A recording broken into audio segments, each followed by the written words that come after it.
hide, nowhere to run.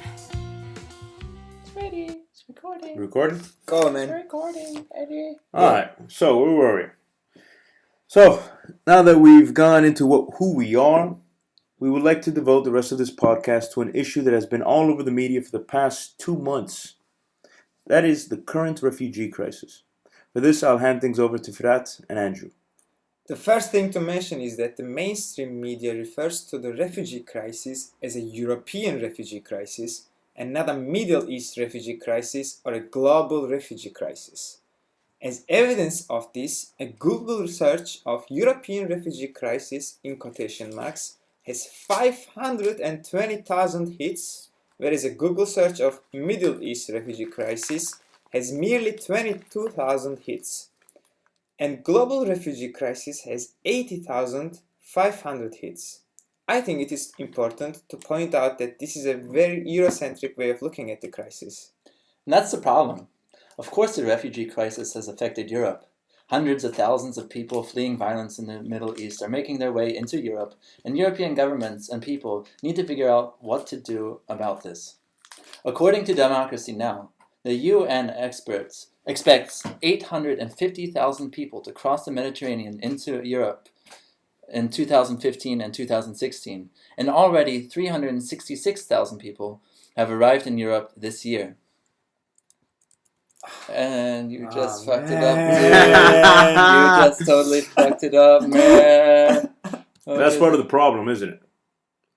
Uh, That all these refugees are coming in, yeah, and Yeah. the community is just not yet ready. yeah. But what we like, Thanks, the fact that we're Alright. coming out of Hamburg, thanks Eddie. is that Hamburg is mobilized. Furthermore, as of August, approximately 2,500 people are believed to have died or gone missing trying to reach Europe so far this year, according to Democracy Now! Reporting from the United Nations High Commissioner for Refugees.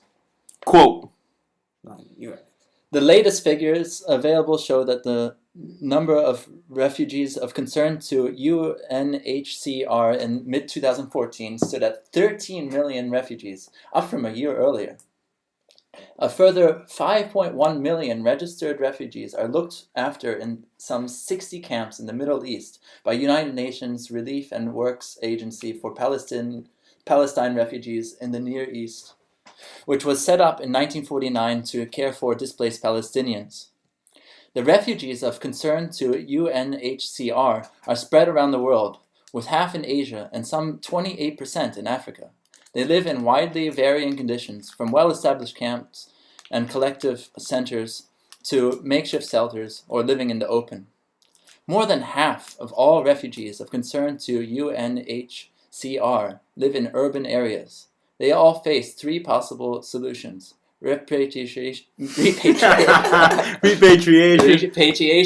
local integration, or resettlement. unquote. The figures show that this is not a European crisis, but a global crisis. So why do Europeans, and with them the US, call this a European crisis? We see two reasons. The first reason is that it serves to justify restricting the inflow of immigrants. If the politicians and media can control the conversation, and that conversation basically says 850,000, that's a European crisis. That's way too much. Fuck yeah. We Europeans can't handle that. Then it becomes easier for them to reject people at their borders. True, 850,000 is a large number, but remember that 850,000 persons is only equivalent to 0.11% of the total European population. Let me repeat that. 0.11%. In political economic terms, that is a negligible number, Hell yeah. easily outweighed by the moral considerations. What is, after all, more important?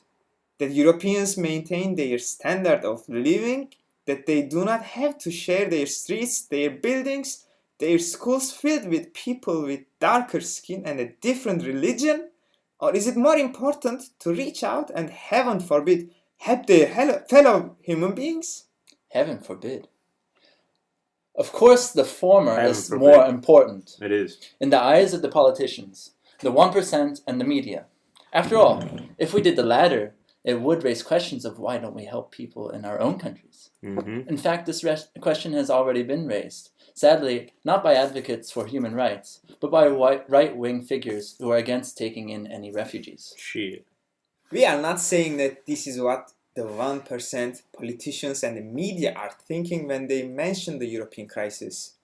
While I am sure that many are, the fact is that controlling the conversation like this serves their purposes, even if they are not aware of it.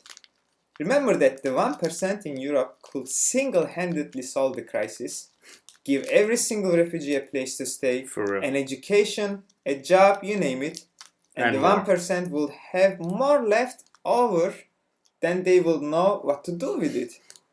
But if we did this for the refugees, then we would have to do it for all Europeans, and that's a slippery slope. Slippery slope humbug. The second reason is, of course, that in many ways Europe and the United States have been culpable for the current global crisis. Politicians in the United States don't like to admit it, but if it hadn't been for the meddling for all of those years, the illegal wars, the drone strikes, the overthrow of democracies and the installment of dictators, giving corporate interests full rights over their resources and allowing them to plunder the lands, then we might not be in a crisis in the first place. For real. Europe has also sown a fair share of the seeds of chaos, and the cause of this crisis stems back to European colonial occupation That's right. of the Middle East and Africa. Don't get me started, yo. This is dangerous talk, and most people who mention this are labeled as terrorists. For real. But that's just childish. Look, Europe and the United States, seen as the inheritor of European culture and politics, is responsible for the current crisis. Of course, the Islamic State, Boko Haram, Al-Qaeda, and the oppressive regimes in the Middle East are also responsible. Where did they come from? But we need to take a historical perspective for how these groups and dictators came into power in the first place. Preacher, brother. And when we do this, it is undeniable that Europe and the United States are ultimately responsible. And if that's the case, maybe we need to stop involving ourselves in the Middle East and Africa, stop exploiting their resources and people, pay reparations, and start spreading democracy as we have always claimed to be our cause. And we know that can't be the case. So instead, this becomes a European refugee crisis, caused by Middle Eastern and African refugees, not people, who are fleeing civil war and unrest in those countries over there, and not a global crisis in which we are all involved, in which we are all morally responsible. Chicka, chicka, and part Heaven two. should know.